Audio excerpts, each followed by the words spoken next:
कभी आपने सोचा है नमक पानी में तुरंत गायब क्यों हो जाता है? क्योंकि ये नॉर्मल कंपाउंड नहीं, ये है आयनिक कंपाउंड। आयनिक कंपाउंड जो सॉल्यूशन में अपने इलेक्ट्रॉन्स तुरंत ट्रांसफर कर देते हैं, इसलिए इजीली डिसॉल्व हो जाते हैं। मजाक नहीं है, ये बोर्ड एग्जाम का 1 नंबर का क्वेश्चन है, इसको सेव कर लो नहीं तो बाद में भूल जाओगे। आइए देखते हैं आयनिक कंपाउंड कैसे काम करते हैं। आयनिक कंपाउंड, इसे इन्हें हम इलेक्ट्रोवैलेंट कंपाउंड्स भी कहते हैं। मेटल से नॉन मेटल्स में इलेक्ट्रॉन का ट्रांसफर से जो कंपाउंड बनते हैं उन्हें आयनिक कंपाउंड कहते हैं।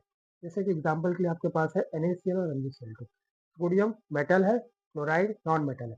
तो मेटल से नॉन मेटल के बीच जो इलेक्ट्रॉन का ट्रांसफर है, वही उस ट्रांसफर से बना हुआ जो कंपाउंड है उसे ही आयनिक कंपाउंड कहते हैं। आयनिक कंपाउंड की प्रॉपर्टी क्या हो सकती है? आयनिक कंपाउंड जो भी जिसमें प्लस अप चार्ज और माइनस चार्ज हो उन्हें ही आयनिक कहा जाएगा। जैसे MgCl2 हो गया, पोटेशियम क्लोराइड हो गया, मैग्नीशियम क्लोराइड हो गया, एल्युमिनियम क्लोराइड हो गया, फेरस क्लोराइड हो गया। जिसमें भी ऐसे जिसमें प्लस और माइनस चार्ज जुड़े रहेंगे वो आयनिक कंपाउंड कहलाएंगे।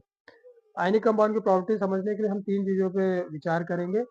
जब हम इन आयनिक कंपाउंड को स्प्लिट लाइन में बर्न करेंगे तो क्या होगा? क्या मेल्ट हो जाएगा? या फिर अगर वाटर के साथ, पेट्रोल के साथ या केरोसिन में अगर इसको डिजोल्व करने की कोशिश करेंगे तो क्या होगा? क्या डिजोल्व हो जाएगा? या इलेक्ट्रिक सर्किट में अगर इस सॉल्ट सॉल्यूशन को डाल दे तो फिर क्या होगा? क्या करंट फ्लो होगा? जाने। आयनिक कंपाउंड की प्रॉपर्टी क्या होती है? ये हार्ड होते हैं, ये सॉलिड होते हैं। हार्ड होते हैं इसलिए सॉलिड होते हैं, प्रेशर डालने पे ही टूटता है।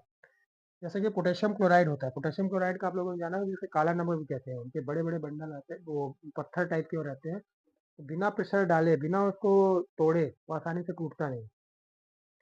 तो इनका इसीलिए मेल्टिंग पॉइंट और बॉइलिंग पॉइंट क्या होता है? हाई होता है।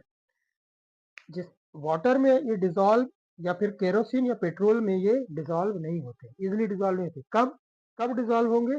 जब इनको आप सॉल्यूशन फॉर्म में कन्वर्ट करें, यानी आप इनको हीट में दें।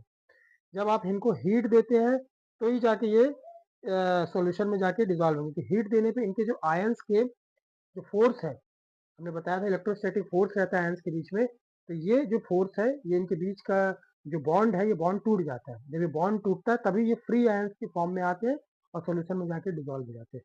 जब ये सॉल्यूशन में डिजॉल्व हो जाते हैं तो इसमें इजिली फिर इलेक्ट्रिसिटी जो है फ्लो होने लगती है, इलेक्ट्रिसिटी कंडक्ट करते हैं।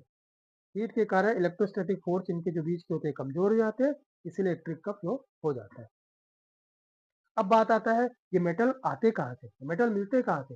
ये मेटल हमें नेचुरली मिलते हैं, जैसे समुद्र से आपको पता है नमक मिलता है। नमक क्या है? NaCl है। पोटेशियम पहाड़ों से मिलता है, पहाड़ों में क्या है? पोटेशियम क्लोराइड है। तो या